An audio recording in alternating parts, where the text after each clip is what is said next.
कहानी शुरू होती है अर्जुन से। अर्जुन दिल्ली का रहने वाला एक युवा लड़का था। अर्जुन एक सॉफ्टवेयर कंपनी में काम करता था और उसकी ज़िंदगी पूरी तरह से मॉडर्न थी। उसके पास लेटेस्ट फ़ोन, एक शानदार कार और एक अच्छा अपार्टमेंट था।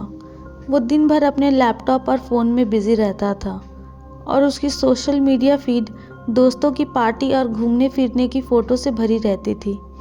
भक्ति या धर्म में उसे कोई खास इंटरेस्ट नहीं था। मंदिर, पूजा पाठ या भजन उसके लिए पुरानी बातें थी। वो मानता था कि इंसान को अपनी मेहनत और इंटेलिजेंस से आगे बढ़ना चाहिए, ना कि किसी दैविक शक्ति पर निर्भर रहना चाहिए। अर्जुन की दादी गांव में रहती थी और वो हर रोज़ सुबह शाम भगवान की पूजा करती थी। वो हमेशा अर्जुन को कहती थी कि भगवान पर विश्वास रखो और थोड़ा समय उनके लिए भी निकालो, लेकिन अर्जुन हमेशा उनकी बातों को हल्के में ले लेता था। एक बार अर्जुन को एक बहुत ही इम्पोर्टेंट प्रोजेक्ट पर काम करने के लिए एक छोटे से अनजान शहर में भेजा गया। उस शहर में जीपीएस और इंटरनेट का नेटवर्क बहुत कमज़ोर था। जब वो वहाँ पहुँचा तो उसका फ़ोन डिस्चार्ज हो गया। वो एकदम अकेला और परेशान हो गया। उसे ना तो रास्ता मिल रहा था, ना ही वो किसी से कांटेक्ट कर पा रहा था। थोड़ी दूर चलकर एक सुनसान रास्ते पर अर्जुन की कार भी खराब हो गई। वह एक भी आदमी नहीं दिखाई दे रहा था। काफ़ी इधर उधर करने के बाद अर्जुन को एक बूढ़ा आदमी दिखा। अर्जुन ने उससे हेल्प मांगी। तब उस बूढ़े आदमी ने बताया कि यहाँ दूर दूर तक कोई मैकेनिक नहीं है और ये रास्ता भी खराब है। उस बूढ़े आदमी ने अर्जुन को चेतावनी भी दी कि वो जल्द से जल्द यहाँ से निकल जाए, क्योंकि रात के वक्त यहाँ लूटपाट भी होती है। वो एरिया ऐसे ही चोरी लूटपाट के लिए बदनाम था। अब अर्जुन और भी ज़्यादा परेशान हो गया था। अनजान जगह पर वो अपनी कार भी नहीं छोड़ सकता था और सामान लेकर पैदल चलना भी मुश्किल और ख़तरनाक था।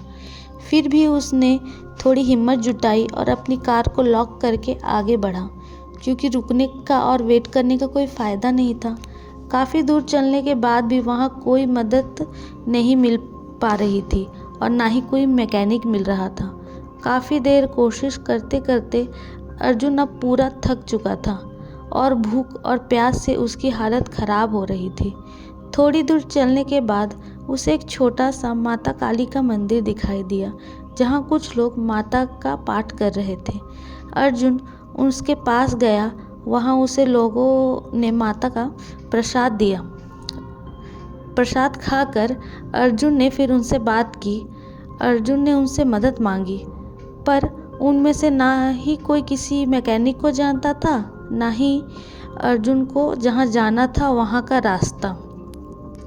अब अर्जुन पूरी तरह से थक चुका था। अर्जुन थक हार के मंदिर में ही बैठ गया। तब अर्जुन को अपनी दादी की बात याद आई कि सच्चे मन से मांगने से माँ ज़रूर मदद करती है। तब अर्जुन ने माँ से हाथ जोड़कर सच्चे मन से प्रार्थना की कि माँ, मेरी मदद कीजिए, मैं बहुत परेशान हूँ। और फिर वहाँ से जाने लगा। तभी उसे मंदिर के बाहर बैठी एक बूढ़ी दादी मिली, जो उसे देखकर मुस्कुरा रही थी। उन्होंने बिना ही कुछ कहे बस एक रास्ते की ओर इशारा किया। अर्जुन को ऐसे भी किसी रास्ते का कोई अंदाज़ा नहीं था कि किधर जाना है किधर नहीं, तो उसने उसी रास्ते में जाना सही समझा। अर्जुन आगे बढ़ने ही वाला था कि उसके मन में ख्याल आया कि एक बार उस बूढ़ी दादी से पूछ लेना चाहिए। वो पीछे मुड़ा, पर वहाँ कोई नहीं था। अर्जुन को लगा कि वो दादी कहाँ चली गई, अभी तो यहाँ थी। पर उसके पास ज़्यादा वक्त नहीं था, इसलिए वो ज़्यादा सोचे बिना ही उसी रास्ते पर आगे बढ़ा। उसे चल के बस 5 ही मिनट हुए थे कि उसे एक कार दिखाई दी। अर्जुन कार को देखकर खुश हो गया। उसने कार को रोका और मदद मांगी। जो आदमी कार चला रहा था वो एक मैकेनिक था और उस जगह को भी अच्छे से जानता था जहां अर्जुन को जाना था। उस कार वाले ने अर्जुन की गाड़ी को ठीक कर दिया और उसे सही रास्ता बताया। अर्जुन की लाइफ उस दिन के बाद से पूरी तरह से बदल गई। वो समझ गया कि ये दुनिया सिर्फ लॉजिकल कनेक्शन और टेक्नोलॉजी से नहीं चलती, बल्कि एक ऐसी शक्ति है जो इंसान के दिल को राह दिखाती है।